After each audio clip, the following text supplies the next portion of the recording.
Hey everybody, so today I'm going to be talking about some wines that you can do for holiday meals in case you're not quite certain what to serve your guest. Now these specific wines aren't necessarily the ones I'm recommending. I actually bought these to review as part of sort of the holiday ramp up, but I can talk to you about the in general concepts of what you should be looking for and why these wines apply for it. So first of all, let's start with Sauvignon Blanc.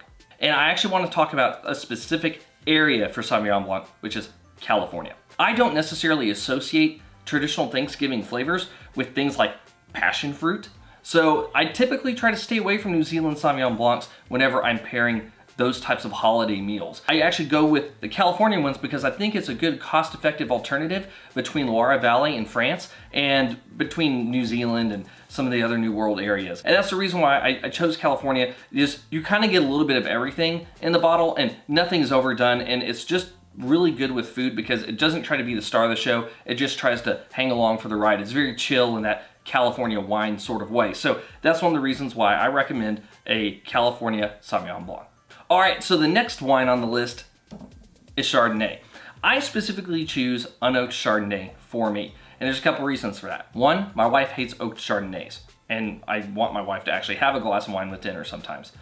Two, I have some guests that sometimes don't like the fact that some of the oak gets overpowering from some producers, and it actually overpowers the flavors that you get in the food. So what I will say is that if you are going to serve an oaked Chardonnay, then make sure it's a balanced one. You don't want too much primary fruit and not enough oak, because at that point, just get an unoaked Chardonnay. But you also don't want too much oak or vanilla or anything like that overpowering any of the subtlety of the rest of the food. So like I said, I go for unoaked Chardonnay, and there are a few areas that you can look for. All across the United States, there are areas that make unoaked Chardonnay. Just make sure you look for it as unoaked. If you do decide to go the old world route, there are a couple things that you can do in terms of regions. So you can look for Macon Village. I've not had this specific producer, but I've had others from the area, and they're quite nice. And you can also look for Chablis. Now, Chablis might not fall within your price range if you're looking at $20 and under, but if you can find one, it's worth a try, or if you want to splurge, it's definitely a great area to get some Chardonnay from. Now we're going to step into the realm of red wines, and I specifically like Willamette Valley Pinot Noir. Personally, I find that Pinot Noir goes great with all poultry.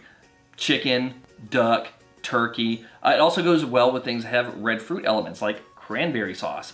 It also holds up really well to mushroom. It also goes well with a wide range of cheeses, which works if you're also providing appetizers to your guests, like little cheese bites or charcuterie boards prior to dinner.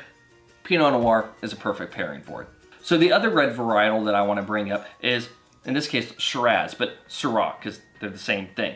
This is an international grape that you can pretty much find anywhere. I'm talking New Zealand, Chile, South Africa, Australia. If you are going to go the Australian Shiraz route, then I definitely recommend places like McLaren Vale, Hunter Valley, or Barossa Valley. Those are great places to find wines that are pretty high quality, have a nice powerful body to them, but also can be provided to you at a great value. You will definitely find some wines at $20, even $15 and under, looking in those areas. And the reason I like Shiraz is because it has this nice pepperiness. So if you're eating spicy foods, like maybe you do like a Cajun style turkey, or even just a lot of things that are kind of black pepper, chorizo, for example, something that's spicy, those types of things pair really well with Shiraz or Syrah. And I recommend using it because it's so versatile, and even if people don't like dessert wines, it pairs well with chocolate in the end. So this is a pretty versatile wine for a lot of people. All right, and finally, the wine that I want to talk about last, sparkling wines, specifically traditional method sparkling wine. In this case, I have a cava. I know a lot of people who buy champagne. There's nothing wrong with that, but this is wine on the dime. You're not gonna find a reasonable champagne for probably under $35, and with all the tariffs and inflation lately, you're probably looking closer to mid-40s. So in order to save some money, I like to go for cava. But you don't have to be limited just to cava. Anything that is traditional method is what you're looking for. You're going to get a nice yeastiness, you're gonna get a balance of fruit, and should still have a good amount of acid. And this is the wine that you buy if you don't have any clue what to pair with your meal. If you are potlucking it, if you are gonna have a ton of people over, if you are just totally clueless in terms of flavor profile and what pairs, general rule of thumb, sparkling wine, traditional method sparkling wine, pretty much pairs with damn near anything. Now we're gonna do some dessert wine pairings. I'm not gonna have any in front of me because of two main reasons. One, my wife doesn't drink sweet wine. And if my wife doesn't drink it, I typically don't buy it. And also two, I'm keto and I don't want to throw myself out of ketosis any more than I already borderline do on a daily basis reviewing wines. So let me talk to you about some options that you have if you're going to be doing sweet wines. All right, so the first option is port. There are two different ones that you want to be looking for. So there's Ruby and there is Tawny. Ruby ports tend to be very fruit forward. Tawny ports tend to be nuttier. They tend to be richer because of the oxidation. They are both sweet and they are both good options. If you're going to be going the Ruby route, I recommend like fruit tarts, things like that. If you're going to be going the Tawny route, then chocolate and port are a match made in heaven, and they've been best friends since God knows how long. The next option is sherry. There are a few that you can look for here. So cream sherries are actually sweetened Oloroso sherries, so they're going to have a little bit of oxidation, but they will still be kind of sweet.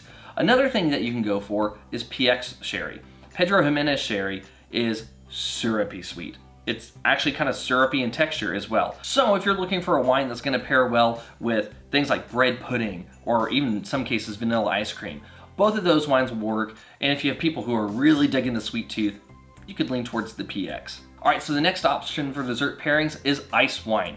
Ice wines are wines whose grapes are typically frozen on the vine when they're harvested. This concentrates the sugars and makes them super sweet. The three main ice wines that you typically find in your store are going to be either Vidal, Cabernet Franc, yeah, the red grape, or Riesling, with Riesling and Vidal being by far the most popular that you're going to find here in the United States at a big box store. Now, these wines are also really sweet, but they're also high in acid, so make sure that you're pairing these things appropriately. So pairings for ice wine, I tend to lean towards some of the fruitier stuff. And the reason for that is because ice wine itself kind of has like an apricot, lemon, sometimes like a pineapple note to it, and it pairs really well. My favorite pairing with ice wine though is cheesecake. Get cheesecake with a little bit of like a apple coulis or pineapple coulis on top. That's good stuff right there. Trust me. My next recommendation is actually from Hungary. It's Tokaj Aszu. Now, there are dry variations of Tokaj, and then there's the sweet, which is the Aszu. Make sure that's the one you're getting. And Tokaj Aszu pairs really well with caramelized fruit. So caramelized pineapples, pears, and apples. Oh, it's so good. Just kind of like that little crunchy sugar bit and the sweetness of the wine just pair perfectly together. And my final recommendation for dessert wine is Sauternes. Sauternes, you're gonna get these nice kind of apricot, honey notes, a little caramel. So there's a lot of things that can come out of this wine. I mean, even sometimes you can tropicality like mango. I really like this wine specifically with apple pie. Those two things are amazing when put together, and you will have the time of your life if you get a big old slice of good apple pie and a nice big old glass of Sauternes to go with it. So the last pairing is not what you think it is. It's pairing a circumstance. How many of you out there have relatives who like to talk politics at the dinner table? The Republicans did this, the Democrats did that. Well, there's a pairing for you. It's a box of wine. Pretty much at this point, any box of wine is going to do because the dinner may be unrecoverable at this point. There's probably utensils stuck in walls, there's broken plates, there's food stuck to the ceiling, and there's a good chance that some of your relatives are fighting in the front yard. Well, you know what? That's what you need right here. Just take a couple nips off what you need responsibly in order to get through the event, and well, good luck to you, and here's hoping that you don't have to host next year. Anyway, this has been Stuart with the Holiday Wine Food Pairing Guide from Wine on the Dime. If you liked today's video, please like, subscribe, and comment, and share it with your friends, especially if they're the ones who kind of fall into this realm, or any of the realms. Really, this video will help everyone. And I hope to see you all again soon as I review these wines and others on Wine on the Dime.